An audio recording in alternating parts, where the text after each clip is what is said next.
This story is titled The Fake Marriage That Turns Real. Continuation. The turning point. It happened on a Thursday. Daniel came back home early, drenched from the rain, coughing violently. I could hear it from my room, the kind of cough that rattles the chest and drags it from the depths of your body. He was sick. I'm fine, he said through cracked lips. Just a little flu. But the fever said otherwise. He was burning up by midnight. I wrapped him in blankets, ran cold water over towels, and stayed by his side all night. I didn't sleep. I watched him breathe, his forehead glistening with sweat, his body shaking under the covers. Somewhere around 4 p.m., he woke up disoriented and said, "You didn't have to stay." And I whispered, "Yes, I did." That night changed something. We never talked about it directly, but there was a tenderness between us that wasn't there before. It wasn't pretending anymore. Then came the fundraiser. Nana's workplace was hosting a charity ball. It was fancy, full of donors and executives, and he needed to bring his wife. I almost didn't go.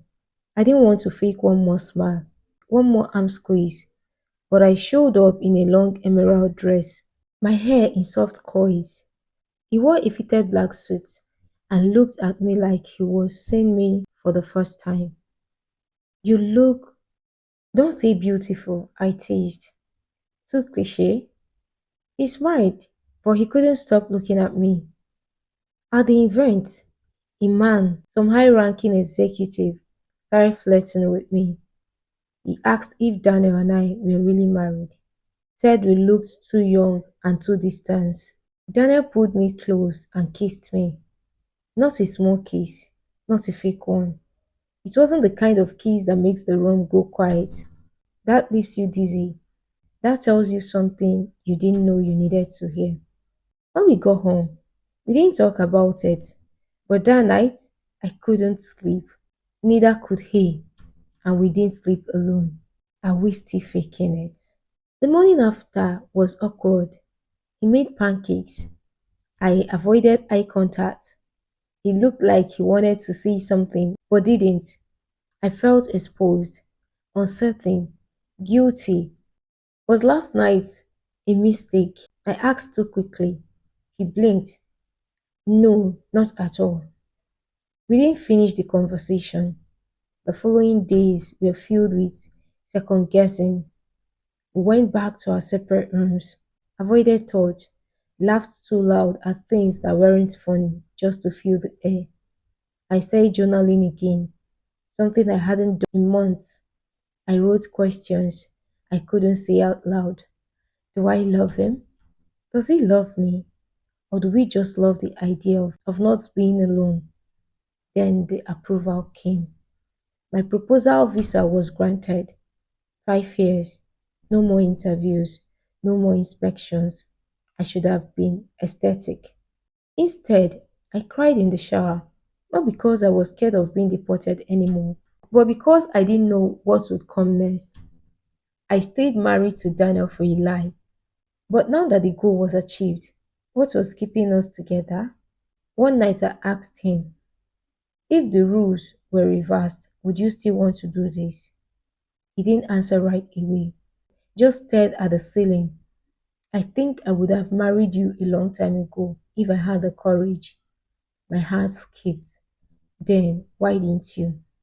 I thought you deserved something real, I whispered. What if this is real? The break or the bond? The next few weeks were chaos. We weren't pretending anymore, but we also weren't dating. It was something in between. Affectionate silence, longing looks, almost confessions. Then he got a job offer in Amsterdam. It was a great opportunity, better pay, more growth. He told me about it at dinner like he was testing the waters. I froze. So, are you taking it? I asked, pretending my stomach wasn't sinking. I don't know. I wanted to talk to you first. Why? We are not. We are, and you know it. I stood up and walked to the sink. My hands trembled.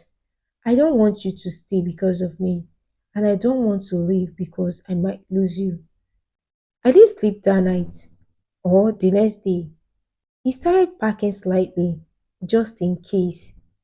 I didn't say don't go. He didn't say I'm staying. Then I wrote him a letter.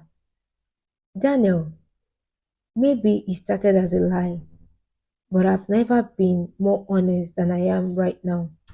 I love you, not because you saved me, not because we live together, but because in all this pretending, I found one person who makes me feel like home. If you go, I will understand, but if you stay, let's do it for real this time. I left it on his pillow. He didn't say anything the next day, but his bag was still by the door, untouched. That evening, he made me dinner, my favorite jollof rice with fried plantain and grilled chicken. And on the plate, in hot sauce, he wrote, I'm staying for real, starting over for real. We didn't rush into anything. We didn't suddenly start wearing rings or calling each other babe. We just eased into us, went on real dates, the kind where you talk about the future, not fake anniversaries. He kissed me like he was finally allowed to. I kissed him like I was finally ready. We reintroduced ourselves to each other, not as friends or accomplices, but as two people in love. Daniel told his parents the truth, or most of it, that we started out with a civil agreement, but grew into something real. His mom was skeptical, but she saw how we looked at each other. He eventually blessed the union. I called my parents and told them I was truly happy. They didn't need the details. We renewed our vows in a tiny garden with 6 people in attendance. No lies, just love. Daniel read his own vows. You were my plan B, then my unexpected, then my everything. I married you to help. I stayed because I can't imagine life without you. I cried through the whole thing. The truth about love. 3 years later, we sit on our living room couch with our 1 year old daughter asleep on Daniel's chest. People ask how we met, and we say it's complicated. And it is. Love didn't arrive in a straight line for us. It came through crisis, through sacrifice, through a carefully constructed lie that somehow found its way into our hearts. We're still learning each other, still undoing years of pretending to be perfect, but we are honest now. Mercy, vulnerable, and real. And the best part, there is no performance anymore, no scripts, just 2 people who faked a marriage and accidentally found the kind of love people write stories about.